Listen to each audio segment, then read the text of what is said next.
हाँ जी 10th class बेटा हुण करन जा रहे हैं आप नैक्सट 7 सम एक्सरसाइज 6.3 का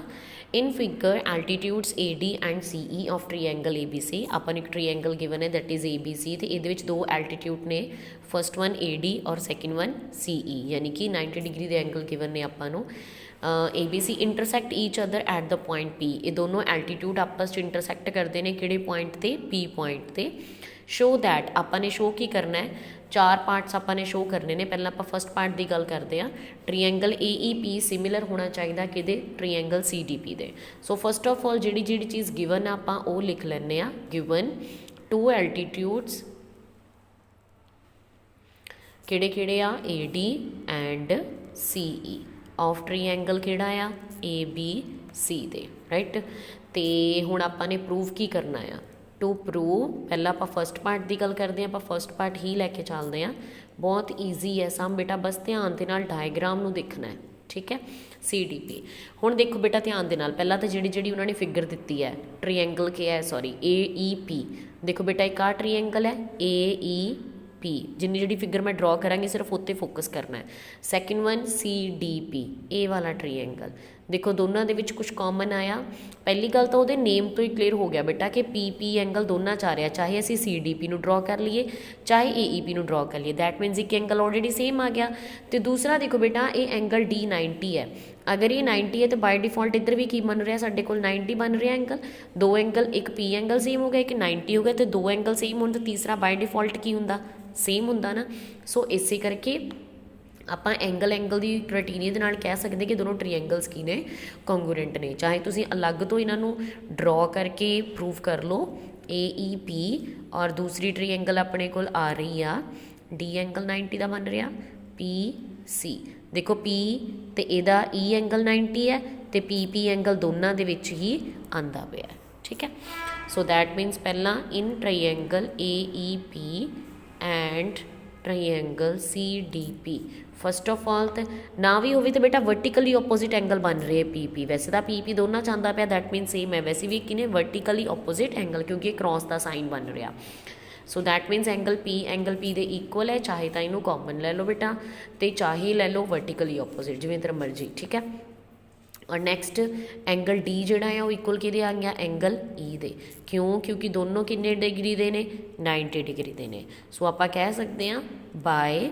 एंगल क्राइटेरिया क्योंकि आपको पता है बेटा कि अगर दो एंगल सेम ने तो बाय डिफॉल्ट तीसरा एंगल भी की होगा सेम होगा therefore triangle A E P similar to triangle C D P hence जो फस्ट पार्ट है वो प्रूव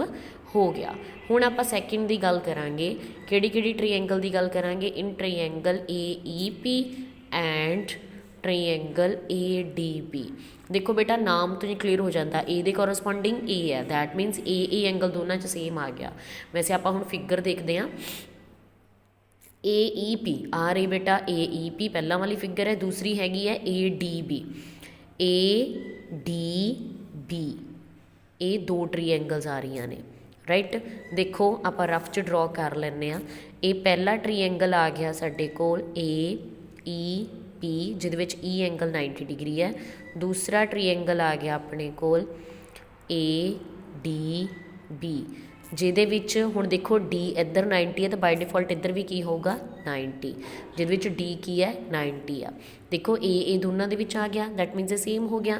तो ई दे कोरसपोंडिंग की आ गया डी वो भी 90 है तो भी 90 है तो दैट मीन तीसरा एंगल बाय डिफॉल्ट की होगा सेम होगा सो ये भी सेम वही angle A is equal to कि आ गया एंगल ए दे क्यों क्योंकि ये की है कॉमन है और एंगल ई जोड़ा है वो इक्वल कि आ जाऊगा एंगल डी दे रीजन क्योंकि ये दोनों एंगल किन्ने डिग्री दे 90 डिग्री दे ने सो आप कह सकते हैं by angle criteria triangle A E P similar to triangle A D B बहुत ही ईजी ने सम थर्ड पार्ट भी इसी तरह ही है बेटा आप सिर्फ डायग्राम नूं ध्यान दे नाल देखना है एंड दूसरी ट्रायंगल हैगी अपने कोल C B E A B D हुण देखो फिगर ते पहला ए बी डी ए वाला पूरा ट्रायंगल जिहड़ा असीं हुणे लैके चले आ और नैक्सट ट्रायंगल है सी बी ई ए वाला ट्रायंगल फिर दोनों के देखो बी ही सेम आ रहा बी एंगल दोनों च कॉमन आता पाया ना इनू भी ड्रॉ कर लें आप पहला A D B A D B, D angle आ गया 90 डिग्री, और दूसरी है C B E, C B E, C B E, ਇਹਦੇ ਵਿੱਚ ई एंगल 90 डिग्री आ गया। कॉमन एंगल आ गया बी बी बी, राइट, तो सी तो ई दोनों की ने 90 ने, दो एंगल सेम ने, दैट मीनस ये की ने सिमिलर ने। फस्ट ऑफ ऑल जो एंगल सेम आता पाया angle B is equal to angle B, क्यों ये दोनों च एंगल की है कॉमन है। और नैक्सट वन आ गया angle D is equal to कहते हैं एंगल ई दे, क्योंकि ये डी एंगल 90 है तो वो ई एंगल 90 है, ए बी डी और सी बी ई, हाँ, क्योंकि तिने एंगल कहते ने 90 दे ने, सो दैट मीन हुण ये दोनों ट्रीएंगल सिमिलर हो गई ने। हुण आपां फोर्थ ते आने आ। फोर्थ आपां नूं की गिवन है triangle P D C and दूसरी ट्रीएंगल है ट्रीएंगल बी ई सी। फिर फिगर ध्यान दे नाल देखनी है बेटा जी। P D C, P point आ है साडे को, पी डी सी सब तो पहला जिहड़ी आपां ट्रीएंगल ली सी, और बी डी ई सी, डी सॉरी बी ई सी आ, B E C, B E सी, ए वाला ट्रेंगल। पहला तो कॉमन एंगल देखो दोनों च की आ गया, सी सी एंगल दोनों च की आ कॉमन आ। फिर 90 देखते हैं आप, पहला हैगा पी डी सी, ये देखो कॉमन 90 डिग्री एंगल कितने आता पाया, P D C 90 angle D ते आता पाया। दूसरी B E C, B E सी तो ई 90 एंगल कितने आता पाया ई ते, दैट मीन सब तो पहला common angle, angle C is equal to angle C, reason फिर उही तीनों पार्ट सेम ने रजे। नैक्सट एंगल अपने को आ रहा 90 डिग्री का, एंगल डी के इक्वल आ गया एंगल ई दे, रीजन की आजूगा इसका ईच ऑफ 90 डिग्री। तो आप कह सकते हैं भाई angle angle angle criteria triangle P D C similar है कि बी ई सी दे। ठीक है बेटा जी।